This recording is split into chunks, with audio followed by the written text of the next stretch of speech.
What's going on, everyone? Good morning. Welcome back to a new YouTube video. This morning we were in Huntington Beach, California. I woke up at 5:15 this morning, really early, a lot earlier than I normally wake up. But I wanted to share with you guys kind of my philosophy and tips for shooting sunrise photos.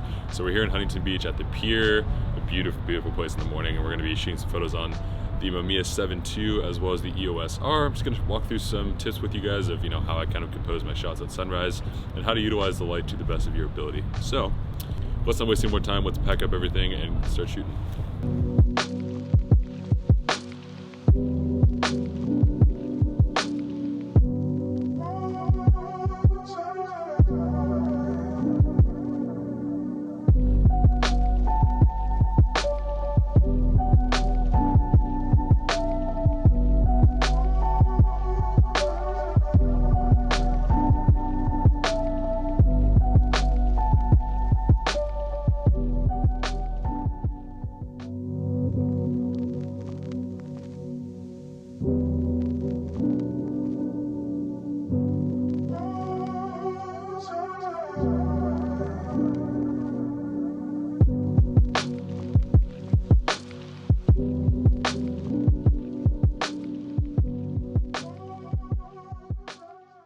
The first tip that I have for you guys is going to be getting to your location as early as possible. Sunrise happens really fast, and if you don't get there, even a half an hour before the sun comes over the horizon line, you're gonna be dealing with harsh light and you won't be able to shoot kind of the blue hour, which is my favorite time to shoot before the sun actually comes up. You get this really beautiful, dreamy, soft light, and you're not having to deal with harsh shadows or highlights that are blown out.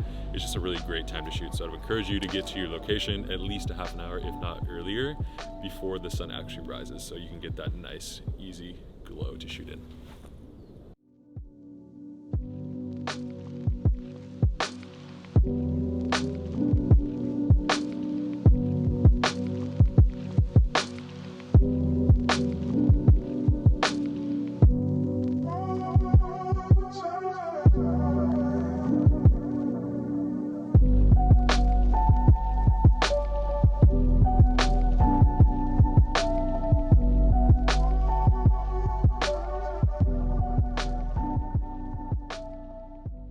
So we got to our location actually as the sun was just rising, but it actually worked out really well for us because it allowed for some really beautiful shadows. I myself love shooting a little bit after sunrise because I think the really long shadows and nice kind of soft light for the first hour and a half of the day is always really beautiful. For me, that's where I shoot a lot of my photos.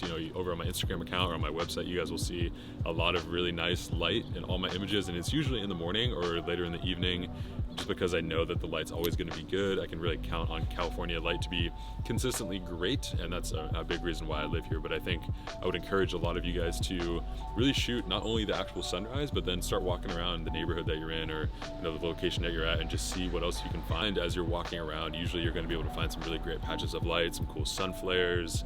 Everything interesting usually happens right after sunrise because the sun is getting higher and higher, and it's starting to peek through windows, it's going through trees, it's giving you really interesting shadows to work with, and that's my favorite time of day to shoot. Another common mistake I see when people are shooting sunrise is normally shooting directly into the sun. This is something that I don't really encourage that you do. It just looks not interesting to me. It's something that anybody can do, just point the camera directly at the sun. Rather, what I try to focus on is where the sun is hitting. So I look around and I see patches of sun hitting different points of the environment that I'm in, and I try to incorporate that into my images. I go walk over to where the sun is hitting the actual light, and then I turn around and see where the sun is, and I try to have the sun filling the side of the frame rather than straight on. If the sun is filling this straight on in the frame, it's usually going to blow out the entire image, and it's really hard to get an actual great sun flare. Whereas if you're shooting from the side, the sun's coming in from the side, either the left or the right, whatever direction you're shooting, it's going to give a really nice glow to your image, and it's not going to blow the image out.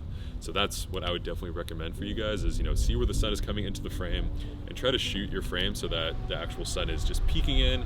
It's not actually taking over the entire frame.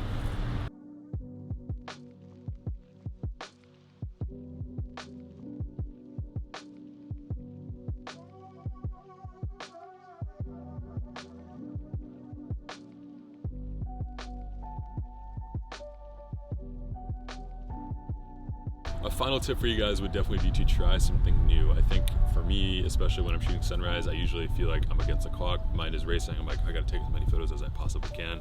When in reality, you might as well just take your time and relax, enjoy this beautiful time of the day, see what you can find, and just shoot things that interest you. Don't limit yourself to just the things that you normally shoot. I, for one, just shoot a bunch of random things at sunrise, anything that interests me, cars, architecture, ocean, lifestyle stuff, people, still life, like anything that really interests me. It's just a great way for me, and I think a lot of you as well, to get inspired first thing in the morning. Is a great feeling. You know, you get up early, I know it's hard to get up, but once you're up, it's always worth it. I've never been to a sunrise that wasn't actually worth it for me. It just feels so good getting up early, getting your day started, and actually shooting some photos, getting inspired. So I would encourage you guys to get out the next free morning that you have, get out there, shoot some photos, wake up early, and see what you can come up with. We'd love to see what you guys come up with. If you want to post some photos down below or send me some links to some sunrise photos that you guys have taken, would love to see those. Thank you so much as always for watching, guys. Hopefully you enjoyed this one, and we will see you in the next one.